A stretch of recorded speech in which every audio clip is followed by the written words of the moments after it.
মানে আমি বিজয় আর আমাদের আরেকটা বন্ধু আছে, ভালো বন্ধু। অ্যাকচুয়ালি পড়তে আসার আগে মানে আমি ওদেরকে বলেছিলাম আমি এখানে পড়তে যাচ্ছি, মানে আমাদের এতটাই ক্লোজ আর কি যে না জানিয়ে কিছু করবো না। আমরা তিন বন্ধু যা করি মোটামুটি এইরকম ব্যাপারে, চাকরির ব্যাপারে আমরা না জানিয়ে কিছু করি না আর কি।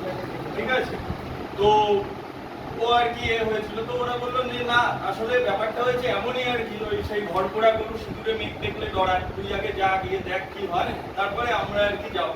মানে এত জায়গায় ঢুকে গেছে সেই জায়গাটা, কারণ ওরা আরো ঢুকেছে আর কি। তো এই কারণেই আর কি।